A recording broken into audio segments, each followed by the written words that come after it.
Welcome back, everybody. It's the Damage Report. I'm John Arola. Big show coming up in just a little bit. We're going to be joined by progressive activist Jordan Uhl to break down some of the big news of the day, including Donald Trump's voter fraud conspiracy theory that he's been pushing as of late. We've got a rally activist going to be joining us to break down a rally going on in Dayton very soon, as well as candidate Cara Eastman coming back in for a second round. Came very close last time around to winning a congressional seat, and this time she seems well positioned to win that seat. So we're going to be talking to her about her candidacy and a little bit of updated news on mass shootings that have been stopped. So actual good news, but there is a common thread in many of the recent attacks that have been stopped, which we're going to break down, as well as how worried are people about white nationalist terrorism? Turns out it differs greatly between groups, and we're going to be describing that to you. But before all of that, we've got a big topic to handle, and that is the lies of Ben Shapiro. So we're going to be starting off with that.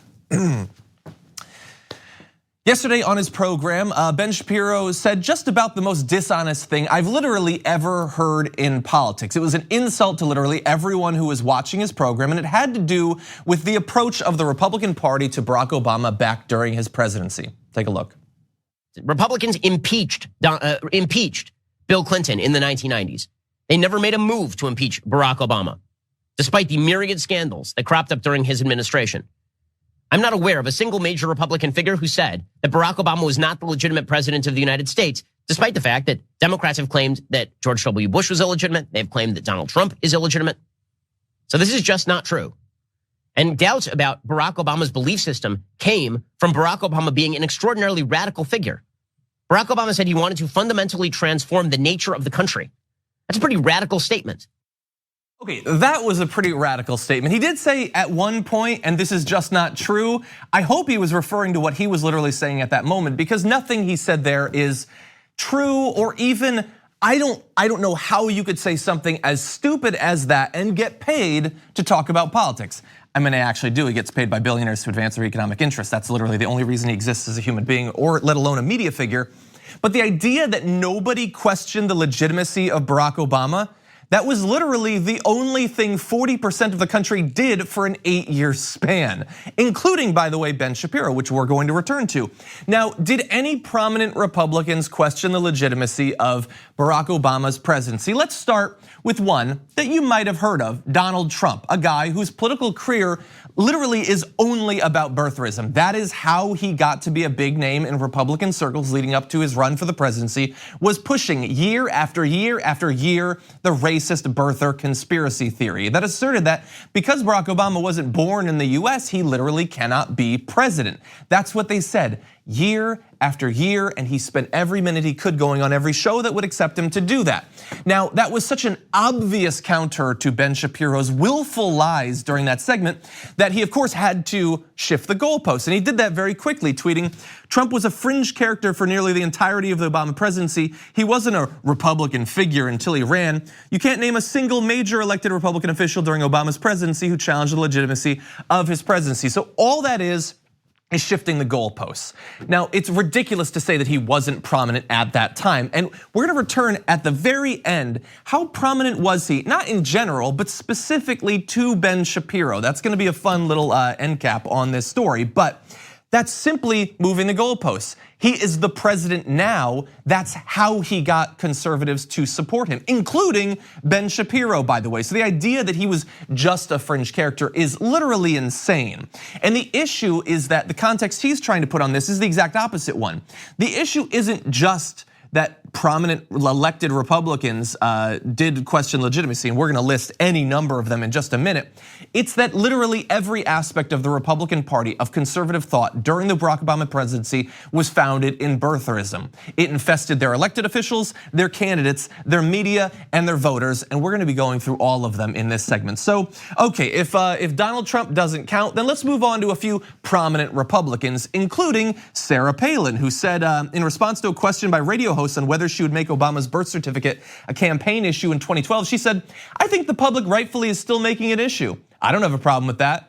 I don't know if I would have to bother to make it an issue because I think that members of the electorate still want answers. So she had just got done being their vice presidential candidate a month and a half earlier.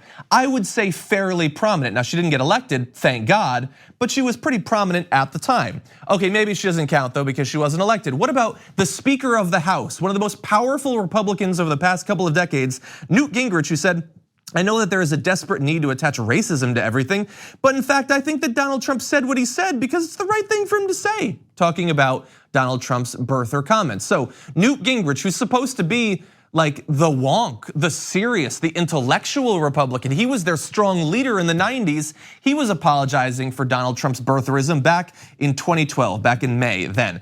Pretty prominent Republican, I would say. But okay, he wasn't elected at that particular moment. Let's turn now to some elected Republicans, including Senator David Vitter, who responded to a question about Barack Obama's birth certificate saying, quote, I personally don't have standing to bring litigation in court, but I support conservative legal organizations and others who would bring that to court. I think that is the valid and most possibly effective grounds to do it. So a sitting senator said that not only should we be questioning it in our rhetoric, but we should be bringing it to court. Pretty prominent, pretty important. Let's turn now to the House. We have Mark Meadows, who said 2012 is the time we are going to send Mr. Obama home to Kenya or wherever it is. That's an elected representative saying that Barack Obama should go back to where he comes from, years ahead of Donald Trump there, and it's Kenya or whatever. He doesn't even know what conspiracy theory he actually supports. He's not the only one in the House who said that. You remember Michelle Bachmann? She was not only a representative, she did fairly well as a Republican presidential candidate for quite some time. On Good Morning America, which invited her on, she said, well, it isn't for me to state about his origins, that's for the president to state. Because it's on him. She doesn't know. Who's to say whether he was born in America or in some other country? That's for him to deal with. So there's a representative and a candidate. You have another presidential candidate and a former governor for the Republican Party, Mike Huckabee. He was talking with Steve Malzberg on WOR in New York, and he said he would love to know more about the circumstances of Obama's birth, adding, quote, what I know is troubling enough. That was another presidential candidate. At one point, many people thought he could be the next nominee for the Republican Party, openly questioning it. And so you have tons of former candidates, vice presidential candidates, senators, representatives, but you also have it infesting right-wing media for almost a decade, including Sean Hannity, who said in 2011, if you ask the question, all right, well, why not just show us the certificate? You're a birther, that's what you are. It's not been my #1 issue, but I've been following it and I've been saying, why are all these people that just asked to see it, why are they crucified and beaten up and smeared and besmirched the way they are? So Sean Hannity, I mean, it's not his #1 issue. Don't get me wrong, if it turns out to be absolute BS, don't tar me with that. But I'm just asking questions, I just wanna know, why is it so bad to want the first black president to give his birth certificate? Don't we ask everybody to give a birth certificate? He literally said that later. Everybody, every candidate gives their birth certificate. It's not true, it's not remotely true. And so look, we had Sean Hannity, Tucker Carlson has talked about it, Laura Ingraham, of course, pushed it for literally years. You had Eric Bolling who said, we haven't touched it, but there is a legitimate question as to whether or not the president of the United States is allowed to be president of the United States. So no big deal, but all of our candidates, people running for president and our media, we all think that either he definitely wasn't born here or it's a legitimate question to ask. Why are you getting so mad at us, huh? We're just saying maybe he's not actually eligible to be president. Maybe we're just questioning his presidency. And that effect from candidate down to media was so strong over such a long period of time that even years and years after this stopped being a topic of conversation, it was still the default position for Republican voters. In a Newsweek study, this is published in Newsweek, in December of 2017, we're talking just a couple of years ago, 57% of Republicans said it was definitely true or probably true that Barack Obama was born in Kenya. 57%, that's higher than the percentage who believe that climate change is happening. I mean, give any fact, they're more likely to believe that Barack Obama was born abroad than almost anything else. That's how strong it was. But nobody questioned his legitimacy, right? Why are they doing it to Donald Trump? Why are they being so mean? We were perfectly fine to Barack Obama. And that's where we return to Ben Shapiro, who not only is giving the middle finger to his audience with these blatant lies, forget all that stuff about him being an intellectual gladiator, the cool kid's philosopher, he's just a pundit, a lying pundit who lies to his own audience. I mean, honestly, like the idea is that he's, I guess, disrespecting me or other libs, but we don't watch his show. The people who watch his show are hardcore right-wingers and he's lying to them. Does anyone disrespect, does anyone hate their audience as much as someone who would lie this blatantly to them? And not just about these facts that we've showed you. It's not just that he either doesn't know or pretends he doesn't know that so many candidates and so many media figures said these sorts of things. It's that he knows what he said at the time. And that's the most insidious part of these lies. And so we turn to Ben Shapiro. Now, Ben Shapiro was savvy enough at the time to pretend that he wasn't really sure. He was savvy enough to never come right out and say that Barack Obama definitely wasn't born in the United States. But it turns out he was a little bit savvier than that, because he was savvy enough to know at that time that that's what the audience wanted to hear. And so he spent years playing both sides and trying to have his cake and eat it too, pretending, oh, it's not the big issue to me. And yet it did inform his politics in some interesting ways. And so let's turn to that. He said back in April 2011, the birther story has always been a non-issue to me, but I actually find Obama's untimely release more disquieting than the hubbub. So that's very similar to Tucker Carlson's position on this. It's the racist attacks against the first black president, that's not the problem. It's the way Barack Obama handled them, that's the problem.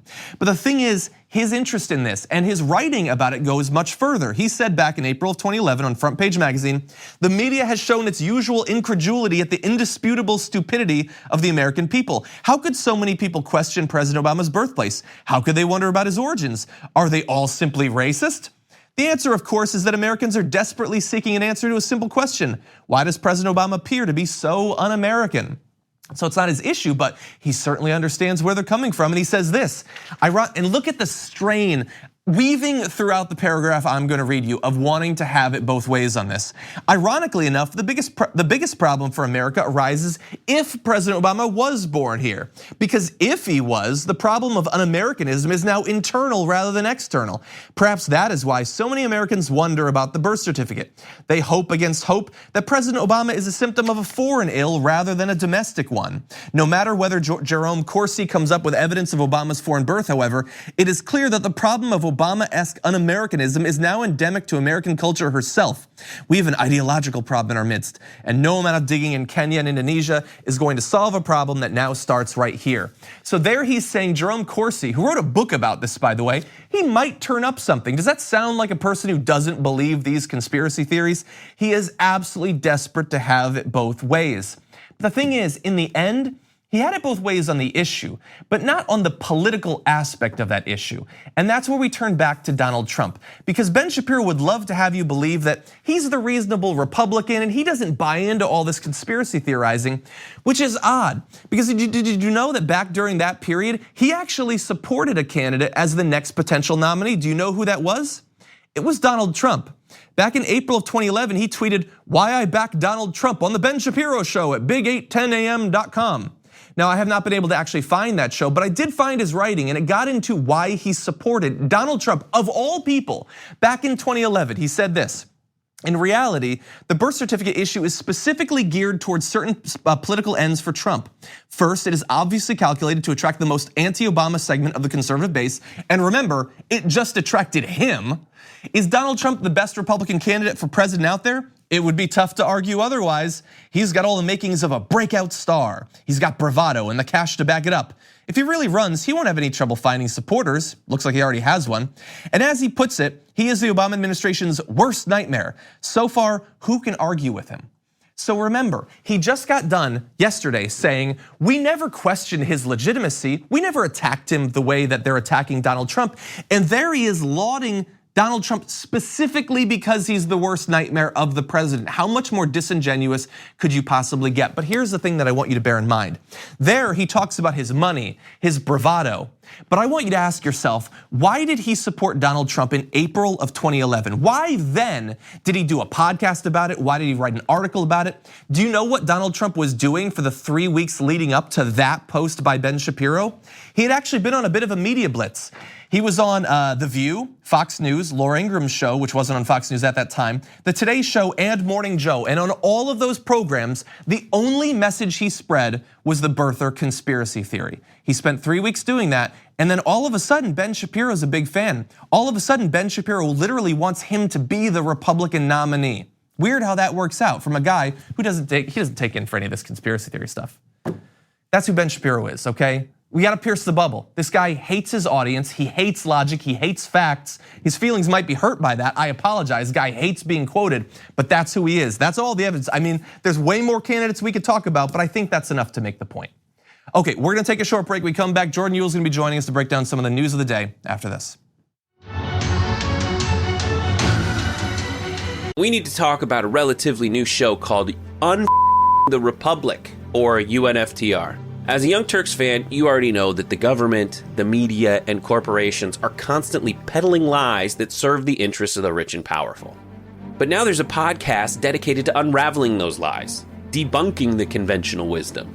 In each episode of On the Republic, or UNFTR, the host delves into a different historical episode or topic that's generally misunderstood or purposely obfuscated by the so-called powers that be, featuring in-depth research, razor-sharp commentary, and just the right amount of vulgarity. The UNFTR podcast takes a sledgehammer to what you thought you knew about some of the nation's most sacred historical cows. But don't just take my word for it. The New York Times described UNFTR as consistently compelling and educational, aiming to challenge conventional wisdom and upend the historical narratives that were taught in school. For as the great philosopher Yoda once put it, "You must unlearn what you have learned." And that's true whether you're in Jedi training or you're uprooting and exposing all the propaganda and disinformation you've been fed over the course of your lifetime. So search for UNFTR in your podcast app today and get ready to get informed, angered, and entertained all at the same time.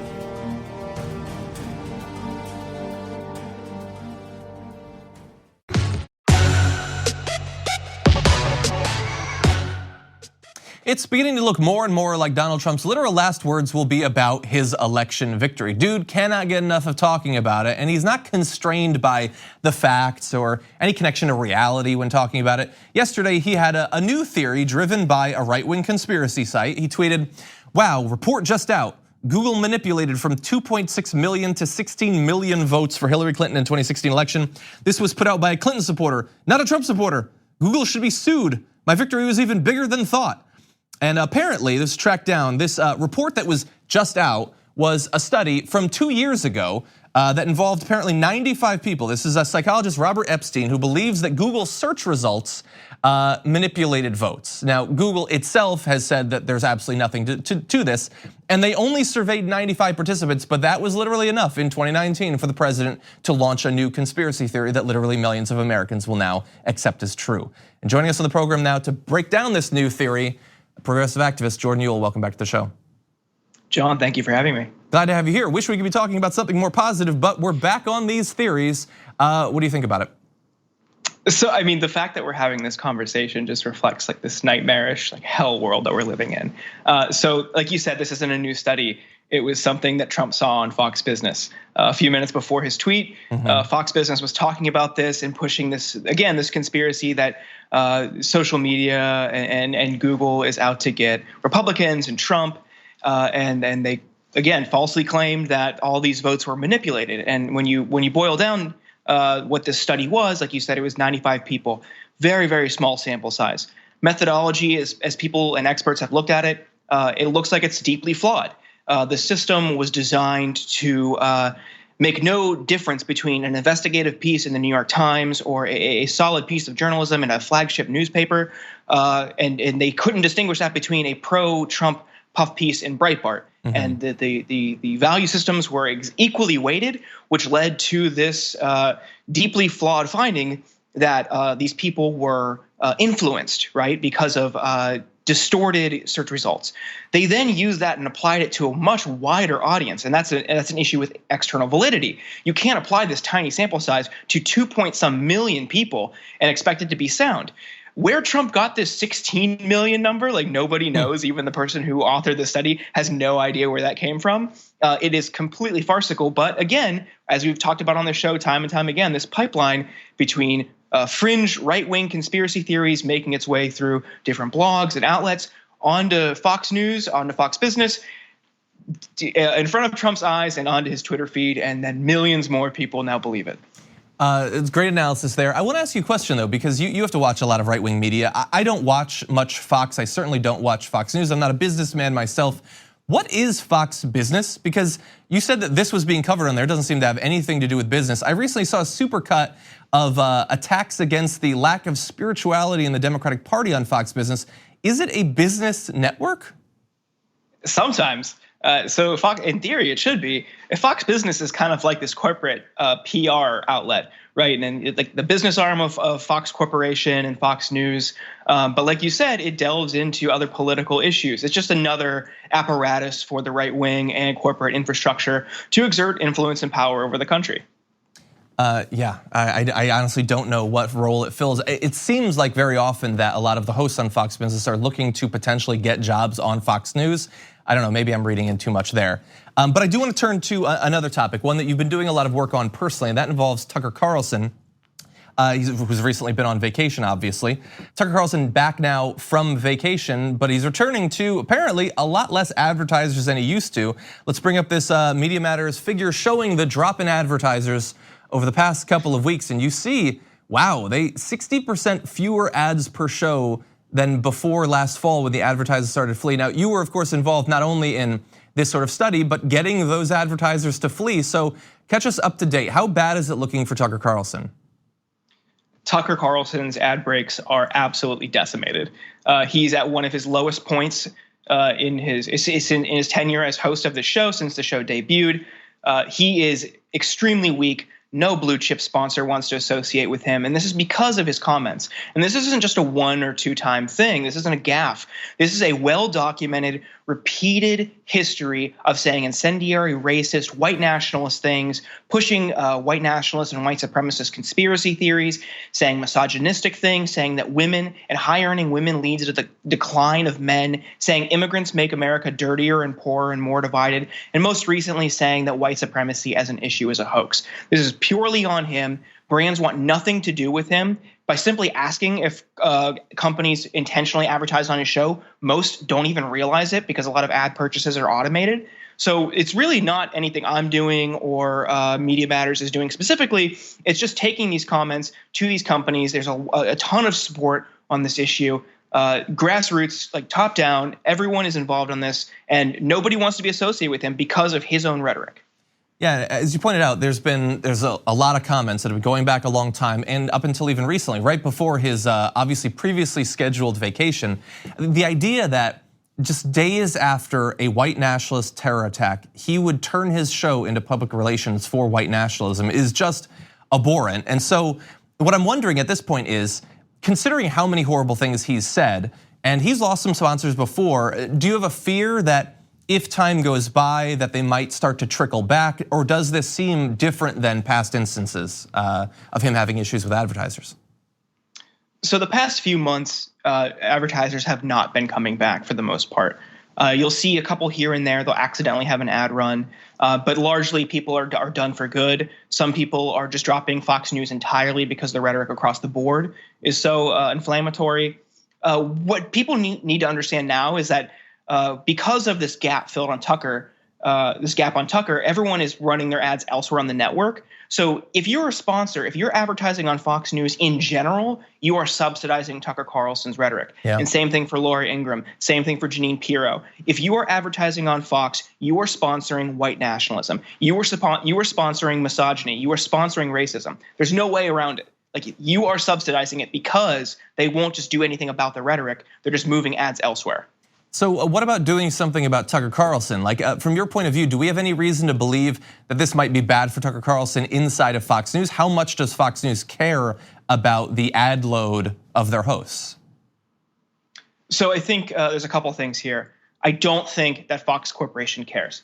I think if you look at the Murdochs and how they've influenced media, how they've influenced politics around the world, white supremacy and white nationalism and people living in fear of these things does not affect them. If they can use this to make money, they will. They don't care. If it eventually hurts their bottom line, they might make a business decision. But a moral standpoint, absolutely not. I don't think that as a corporation, Fox doesn't care. So you then look at how they make their money. So ads is a small percentage of how they make their money. Carrier fees, the fees that you pay as a subscriber to a cable company, it then gets divvied up among cable channels. Fox demands like 2 to 3 times more than any other channel. So if people were to start taking action and saying like, hey, I don't want to pay for this, I'm not watching it, I don't want them in my standard package, I don't want my money going to Fox, you could then start to see maybe some needle moving on this issue because of the rhetoric. And it's nothing to do with them as an outlet, right? So if they were just a standard, moderate outlet like CNN, no one would care. It's because of this rhetoric. So if consumers started to organize and take action on this cord cutting measure, you could see some change. Well, that's interesting. Perhaps a next phase to dealing with the advertisers of Fox News or dealing with their financial underpinnings. Jordan Uhl, as always, thank you so much for joining us. We appreciate it. Thank you. We're gonna take a short break here. When we come back, protests, candidates, and more after this.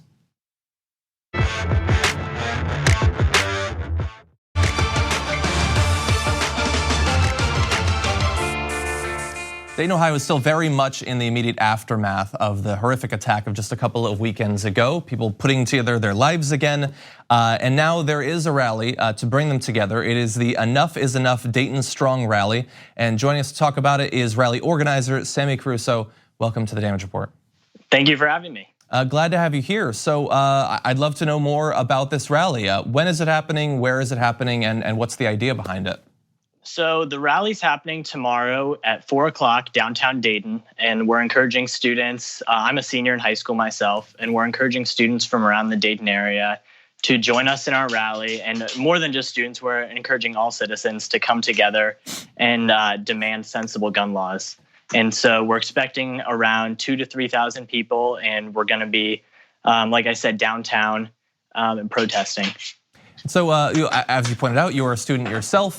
This is a big thing to put together a rally like this. Do you have previous experience in organizing in this sort of way? Yeah, so 2 years ago, after the shooting at Marjory Stoneman Douglas, myself, along with some other students, also organized a walkout at my school, and then we organized another one citywide.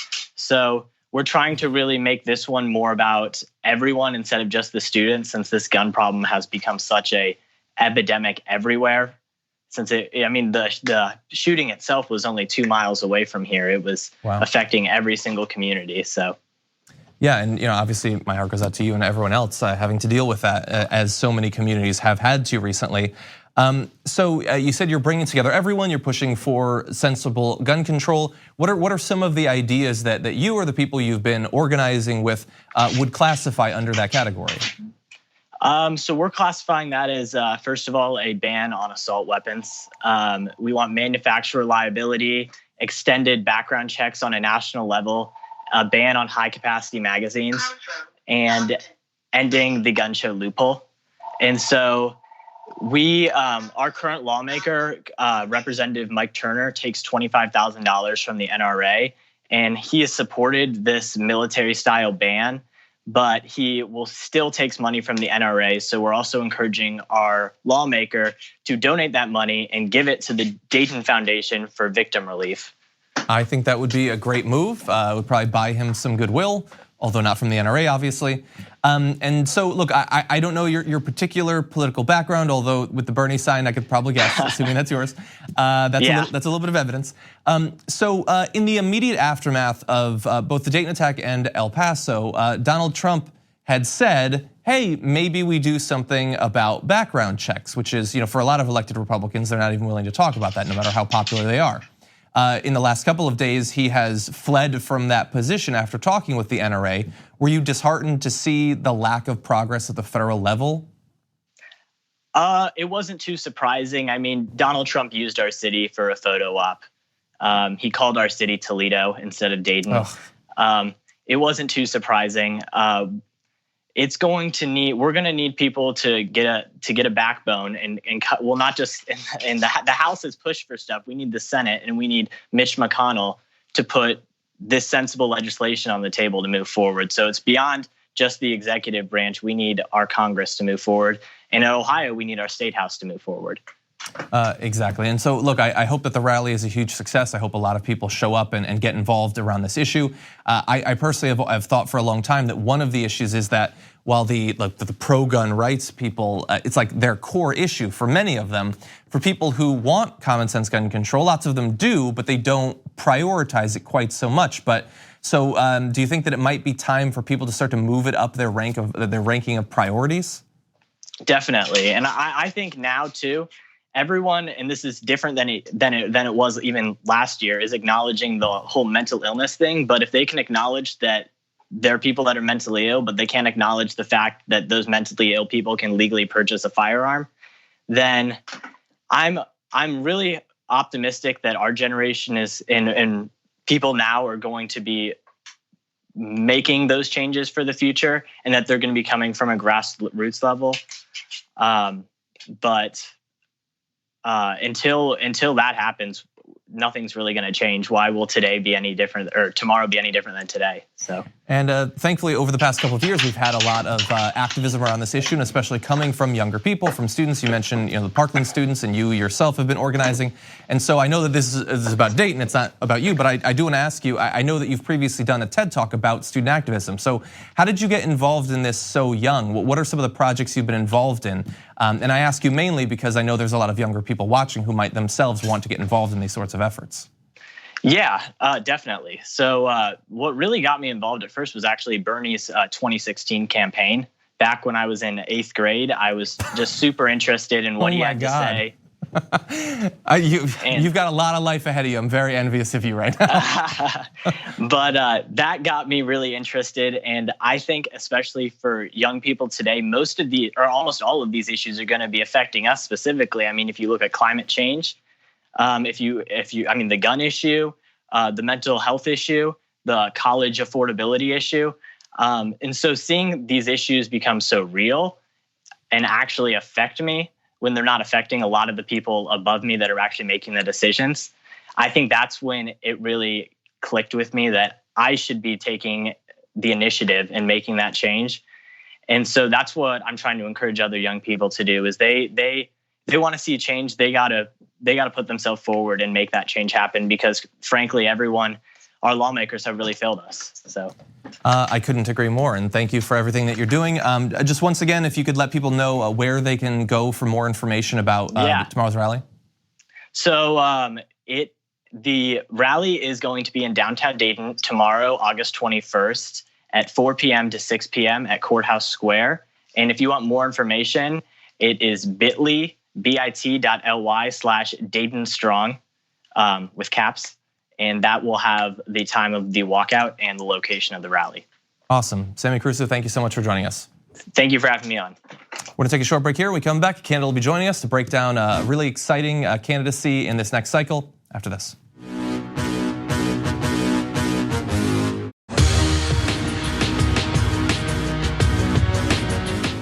Joining us now is the candidate for Nebraska's 2nd Congressional District, Kara Eastman. Welcome back to the Damage Report. Hi, thanks for having me. Great to have you here. Very excited for your candidacy. We're going to talk about, because this is not your first time. You came extremely close in the last cycle, one of the closest races, and so we're going to talk about some differences between that race and this race.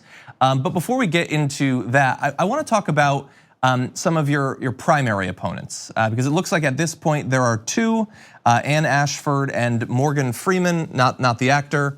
What do you know so far about these candidates and the apparent enthusiasm to try to take you on, even though you look like a very strong bet to win this thing in the general election? Right, and actually there are other candidates as well. So what we did in the 2nd District of Nebraska was we made it cool to run for Congress finally. I do have a primary coming up. We're excited about the chance to put ideas out there, just like we're seeing on the presidential stage. But we're mostly excited because just the overwhelming amount of support that I've been getting on the ground, going out, talking to voters who are thrilled that I'm running again, who asked me to run again. And so we're just excited about the race and feel confident about our chances in this primary and just want to bring everybody along with us. Well, see, and that's the thing, because you were so close, you have this built-in base. You're the sort of candidate where the Democratic leadership should be jumping on it to back you and support you.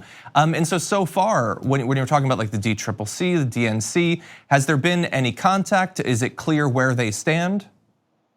it's pretty clear where they stand. They're recruiting somebody else to run against me. And so no, we are not really talking to them. I mean, we're just going to talk to voters. And I think people are tired of the parties in general being so polarizing and having their pick of who they decide should win. We're going to let the voters in the 2nd District of Nebraska decide. Okay, so let's turn now to the issues.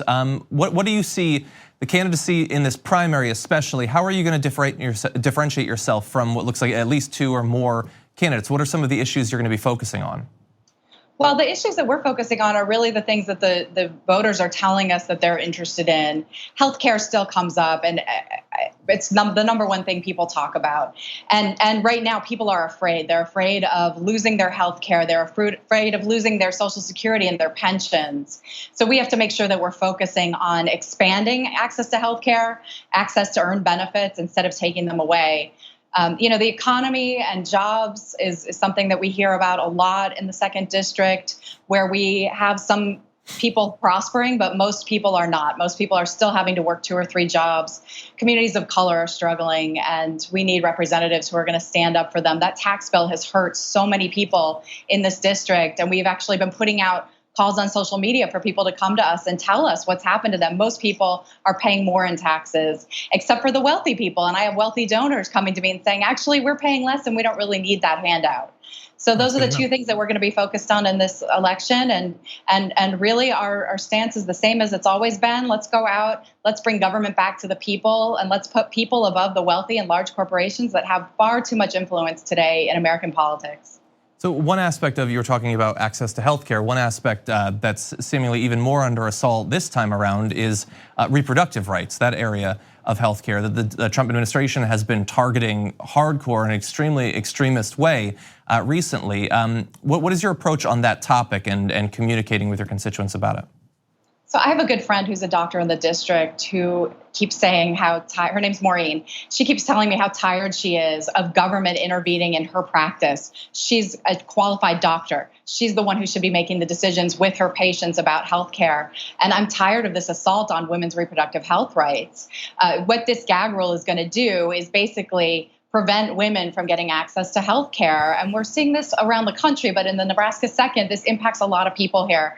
My daughter has been working for a group called the Women's Fund on access to sexual health education, access to reproductive health. And to me, I'm just looking at my 18-year-old daughter who's doing the right thing, and watching her congressperson try to take away her rights is despicable.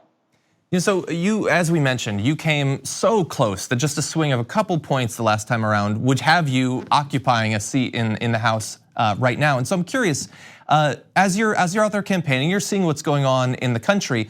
If it had gone the other way, if today you were Congresswoman, what would you be doing? What would you be focusing on? I'd be focusing, well, I mean, there's a lot to focus on right now. But first of all, I'm a little disappointed in the recess that our reps are taking right now when there's so much happening in our country. I would be focusing on the district and making sure that we're doing things that directly impact this district. We've got streets to repair. We've got housing that needs to be addressed. We still have too many potholes. And so we've got to have a representative that's actually going to defend and fight for the people here. Our current rep, the person that I lost to by a tiny margin, just held a town hall where he turned away over 200 people, and is defending assault weapons, saying because a friend of his happens to have one. I mean, we need somebody who's actually going to represent us. This is ridiculous. Yeah. Yeah, it's a good thing he doesn't have a friend who has a tank. We'd be in a very different position. What a ridiculous way to legislate. Anyway, you've spent some time visiting migrant detention centers. Can you tell us about that experience? Yeah, so I went down to the border. My brother is an interpreter for the federal court system in Las Cruces, New Mexico. And I went down to the border, and we decided to go together to El Paso and to Juarez to see some of the shelters. We weren't actually able to go to a detainment center. We tried. But what we saw were so many people waiting for asylum, waiting for their immigration status to come through to be able to come to the United States legally, and then going to court with my brother and seeing this revolving door of deportations. It's heartbreaking. And right now, what we know is in El Paso, about 95% of the people who come in there are not going to get asylum. They're not going to get to stay in the United States. And these are people that are coming here because they want to visit their family or because they want to work. Our immigration system is so broken, and families obviously are being torn apart. I mean, they're literally being ripped apart by the Trump administration. But what I saw was so heartbreaking, and it just showed that there's a need for some very, very simple fixes to our system that aren't necessarily the sexiest things that people want to talk about. They're not what policymakers are excited about doing, but it's what we need people to do because our system is costing us way too much money and it's completely broken. Well, Cara, it's a very exciting candidacy. Hopefully we can reconnect a little bit later on as the primary continues. And thank you again for joining us today on the show. Thanks so much. We're gonna take one last break here. When we come back, a few mass shootings that were stopped before they happened. We wanna give credit where credit is due there, but also some disturbing findings from those investigations after this.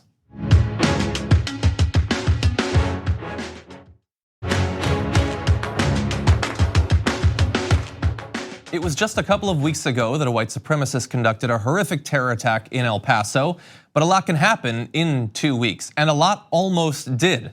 In the 2 weeks since that massacre, federal and local authorities have thwarted 4 additional threats they said could have resulted in mass attacks.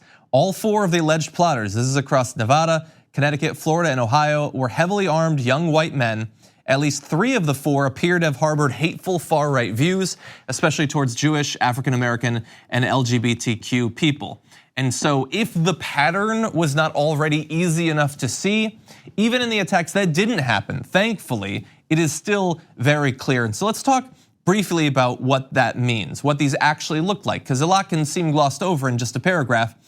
But again, Nevada, Connecticut, Florida, Ohio, one of the 4 seems like a person who was suffering from massive depression, was suicidal, and wanted to break some sort of world record for an attack while they were killing themselves. So horrific in its own way, but with no clearly identifiable political connection to it. In the other 3 though, the connection is very easy to identify. In Nevada, you had Connor Climo, who was stopped for allegedly planning to attack a local synagogue and a bar he believed to be popular with LGBTQ people. He admitted when he was questioned by the FBI that he belonged to a neo-Nazi group. Now, the FBI probably should have responded that, didn't you hear white nationalism is a hoax? That's what Tucker Carlson has been saying. He seemed to take the hoax very seriously though, and he wanted to kill people based on it. And again, threats to a bar popular with the LGBTQ community and a synagogue, the sort of threats that we should take seriously, but we're gonna return at the end of this segment to how seriously we are taking it. Over in Connecticut, my home state, Brandon Wagshall posted that he embraced Trump's anti-immigrant rhetoric, expressed hatred for minority groups, said, I quote, I support transgenders' rights to be some of the first in the gas chambers. And this is a person who was very clear in their social media activity what they thought about a variety of different groups that he had been taught to hate. In Ohio, you had James Reardon, who targeted a synagogue, or wanted to at the very least, and had a history of identifying as a white supremacist, including attending the infamous Unite the Right rally. Remember that rally that we were told we were making too big of a deal of just because they only killed 1 counter-protester there? God knows who else attended that is off somewhere across America and planning some sort of attack of their own. Thankfully, in the case of James Reardon, law enforcement was able to stop him. This is 2 weeks. 2 weeks, and in 3 different states, these same sort of people, they saw what happened in El Paso and they didn't react with the horror that we did. They thought, you know what, how can I do my own? What spin can I put on this particular formula? And thankfully, there are people working to stop them. Now, when it comes to this threat, what do the American people actually think about it? Turns out it really depends on your group. So John Harwood tweeted out the results of an NBC Wall Street Journal post, a poll, asking, are you worried the US will suffer another mass shooting by white nationalists? Now, if you look at Democrats, 82%, Hispanics, 72%, African Americans, 80% agreeing with that. You know, pretty much everybody, independents, 58% also worried about it. It's only once you get down to, oddly enough, the sort of people who are conducting these attacks that they're not that worried about it. Rural residents is down to 37, non-college white men, you know what that means, 27%, Republicans 24%. Now remember, Republicans have done literally nothing for 20 years than be terrified on a daily, minute-by-minute basis about terror attacks, but not this sort of terror attack. As fearful as they are, as ready as they are to be scared of literally everything around them, when it comes to this sort of attack, when you say by a white nationalist, suddenly they're not so scared anymore. Now that could be for a number of different reasons. Maybe they correctly identify that they're not gonna be targeted by these sorts of terrorists. Or maybe it's just that It's not really high up on their priorities. They've been taught by media to not worry about it. Anyway, that result, that worries me. Okay, I wish we had more time. Thank you so much for watching. We'll see you tomorrow morning with a lot more.